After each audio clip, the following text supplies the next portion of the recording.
A says that on June 1st, a depreciable asset was acquired for $6,840, which is our cost. That's how much we paid for it.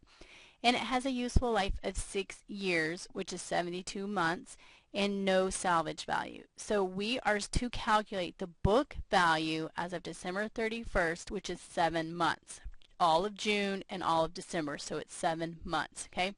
So let's look at the equations that are required to help us calculate our book value, okay? So if we wanted to start from book value, the book value equation is going to equal our cost minus our accumulated depreciation. Well, at this point, we have our cost, but we don't know our accumulated depreciation, okay? So what's the equation that's necessary to calculate accumulated depreciation? Where our accumulated depreciation is going to equal our monthly depreciation times the 7 months, the period of June 1st through December 31st. Okay, so we know the 7 months, but do we know our monthly depreciation? We don't. So what's the equation required to calculate monthly depreciation? Monthly depreciation is going to be our cost. Hey, we know our cost minus our salvage value. We know our salvage value minus our useful life. Oh, and guess what? We have that as well. That's all the information that was given to us. So in order for us to calculate our book value, we're actually going to have to work backwards and calculate monthly depreciation first, and then that'll filter up to help us calculate accumulated depreciation, and then that will filter in to help us calculate book value. So let's do that, starting from the bottom. Okay, so we're plugging in the numbers here. Our cost is $68,840. Our salvage value is 0, and our useful life is 72 months. So when we plug that into the calculator, we get a monthly depreciation of $95.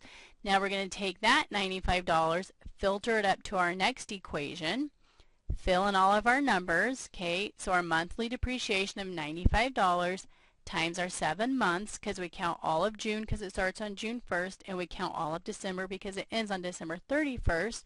So when we multiply that out, we get a monthly accumulated depreciation, or I'm sorry, we get accumulated depreciation of $665 for those 7 months.